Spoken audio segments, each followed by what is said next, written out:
Hi, this is the Black Bear Prepper, and today we're going to be talking the third part of our video on tools. The first part was our Victorinox Swiss Army knives. Second part was Leatherman tools, and we're going on to more group or adult tools. This would be leader tools maybe that you might want to be having on a trip with you if you've got 11-year-old scouts, or if you're doing some varsity scouting, things like that. This might be a great set of tools for you to have as a scout.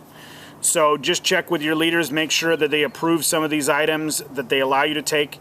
Most of these items do not need to have every single scout carry one. That's the reason we're calling these more patrol tools or something like that, but something to think about. First one, a good set of gloves for all these after this time. A good set of gloves is well worth its weight in gold. These are the Wells gloves that you'll get at Costco. I love these gloves. I back these gloves completely. They're a good quality glove, $18.99 for 3 pairs. Best deal on gloves, most comfortable gloves, extra reinforced. I cut wood all year round, and this is the pair of gloves I wear. I was going through a pair of gloves every week.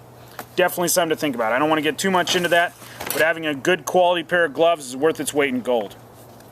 Second tool is going to be the Cochlin's Fire Steel. These guys are great except for the flint strikers. These are useless. I mean, these flint strikers literally couldn't do anything if you've tried. I've tried sharpening them. I've tried doing all kinds of things to them. They do not throw sparks worth a darn. That's why on all of my knives that I have, including my Swiss Army knives, everything else, I sharpen the back of either a blade or, like on my Swiss Army knives, I sharpen a tool. So on my, belt clip type knives, I sharpen the back of the blade. So one side will be nice and sharpened, so I have a burr on that backhand edge.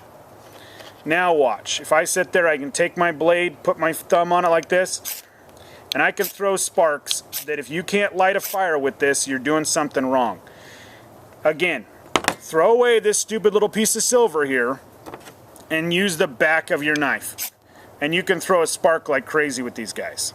Okay? Something to think about. The other knife that kind of going up to the next level of knives that we kind of want, this is a tool that is made. You guys can make them in your troops. They're great all around little survival knives. You can make them as long or as short as you like. They're really flexible, so they work great for spears if you're trying to make some kind of a spear for fishing or whatever, if you're doing more of that survival type deal, if you're trying to get the survival merit badge. This is an old Sawzall blade. So we call it the Slive. The little bear prepper came up with that name. So you've got a blade on one side and you've got a saw blade on the other. Now again, this throws a terrific spark. So not this is something you want to do all day long, but you're not tearing up your blade, you're using up your saw, which is not as critical on the corners like that. So you have a nice saw that actually cuts through quite a little bit, and this is just a bimetal saw blade. So if you've got to cut bumpers off cars or whatever, it works great for that. And then I've actually taken it and I've sharpened the backhand side. This is a great knife. These cut like crazy and they hold up really, really well. This steel on them is reasonable. It's a very spring soft, spring steel in them. You can go in and heat treat them and all those kind of things. I think if you're just sitting there in your troops, something to build it at camp, and it costs you 10 cents at a garage sale. Or you can get them, for $3. You can get the really nice axe version by Milwaukee's. I like those a lot too. Little stiffer blades if you want a stiffer blade. And then I've just ground it all down on both sides and wrapped it with paracord. Something to think about. It gives you a little bit of paracord storage and a great knife that can saw through if you're making sticks for cooking or whatever, and then still have a quality knife that if I need to split, I can split with this basically the length of the blade. I can go ahead and baton with it and split with that. If you watched our fire building video, we talked about straight bladed knives. Anything with a full tang knife is preferred at this point because you're going to do batoning with this. This is going to be your workhorse. I'm going to sit there and I'm going to use it like a hatchet. I do not like hatchets. I think hatchets should be getting out of the whole system of scouting.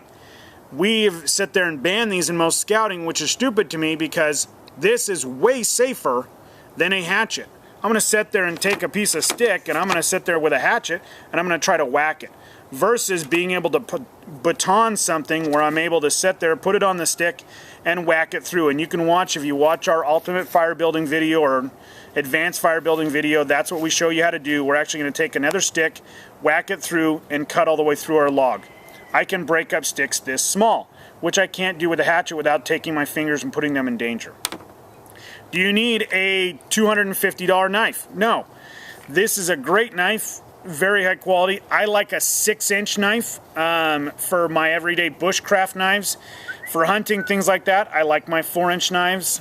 Something that has a decent little choil right here where I can choke up on the blade and really get in there and do some fine work if I'm doing some, making some spears or whatever I want to do for whatever I'm trying to do.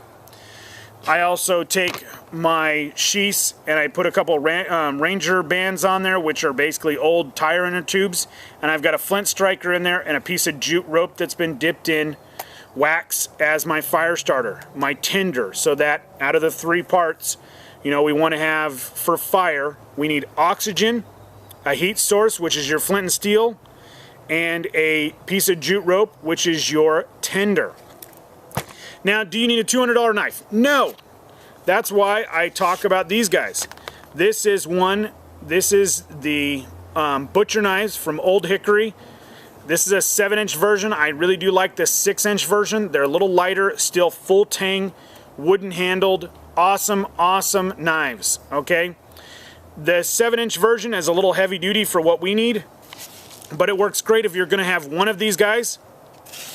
And this is my custom sheath. I want to tell you guys, you don't need any fancy sheath for these guys. It's going to go in your backpack. This is all you need. Something that's going to keep you from cutting yourself and keep the knife safe, but you can even throw this away if you're using it for gutting fish or whatever. You decide you want to change it out, just throw away your sheath when you get done. Paper sheaths work just fine too.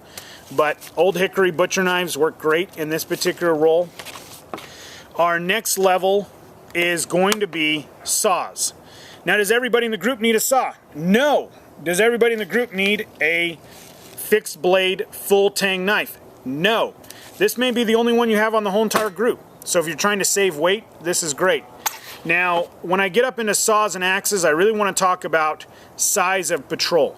If you've got 2 boys, it's hard to have a full-size axe. If you have 15 boys, it's great. You can add a saw, a heavy-duty knife, and you can add a heavy-duty saw. The first saw we're going to talk about is your basic saw, which is going to be talking about, this is the Gerber saw. We have lots of these. These are foldable.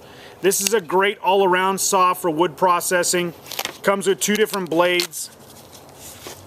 Comes with the heavy-duty blade for doing bone cutting, and the little finer cut blade I find for a little better if I want to be cutting up, sticks for making hot dog sticks or marshmallow sticks, or whether I'm going to be doing some shelter building, things like that. I do like this one a lot because it is a lock blade style. Most of them do have a locking mechanism of some sort. The Silkies are really nice. Something if you want to spend a bunch of money on. I think these are great, but they're very small and they don't do much in my comparison. If I want to be cutting wood, now we can get up into the 7 saw. This is their 21-inch version. I really like this saw, mainly because it folds all up into the handle. I'm going to show you that right now, but I want to talk about bow saws. This is a saw that's made to be used one-handed, has probably the sharpest blade on the market as far as these go. Awesome saws, okay? The easiest to set up also. They're a little noisy in your backpack, which is kind of a pain, but overall, you're just going to take off the bottom nut here. We're going to pull off the handle. The blade folds into the top part here. We're going to drop the whole mechanism down into the saw and put the nut back on the bottom. Now our blade is completely safe. We can go ahead and slide it in a backpack.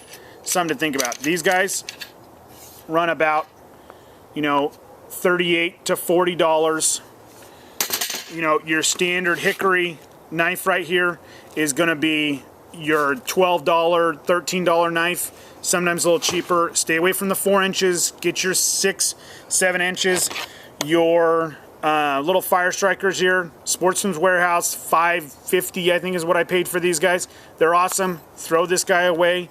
Light My Fire is another brand I really like, but they're about 3 times the price, about $19 for their Scout version, which is about the same size. This is a little bigger. This is a Tech Sport saw. I really like this one. It's slightly lighter than the other saw. It is not as heavy duty. It does, again, fold up into the handle. Remember, in my opinion, when we're talking about Scout saws, things like that, space is more important than weight, but being able to fold down is definitely being able to fold down is more important to me than weight. So I'm going to be able to take the blade, slide it down inside. I'm going to go ahead and take my second tube, slide it over the top, put my knob on here, tighten her up, and now I have a complete package where the blade can't cut any of my gear or anything. These guys weigh, they're quite light. About 20 bucks for these guys, so a little cheaper, a little less quality, but a good saw. I really like these guys. I'm very against hatchets, but I do like axes. Okay, this is a camp axe. This is made by Fiskars. I think it's the best axe for the money. Okay, this is the X15. They make basically 2 different versions of their axes. They make a head that is like this, that has the 2 splitter bars on both sides. This is their splitting axe. They make this one, which is their chopping axe, which you'll notice if you look at the head, it doesn't have any of the sides on there. These axes are very, very sharp. They need to be treated as if they are razor sharp, because they are. They will cut paper and everything else. They're very, very sharp. They do chip the blades if you do hit the ground, so this is something you're going to want to watch your kids do. Make sure they're not doing that. Very light, weighs about a pound more than a standard hatchet. So, can I split wood with my knife? Yes. Can I chop wood with this? I can. I can actually split, chop wood, and actually cut down a tree if I need to.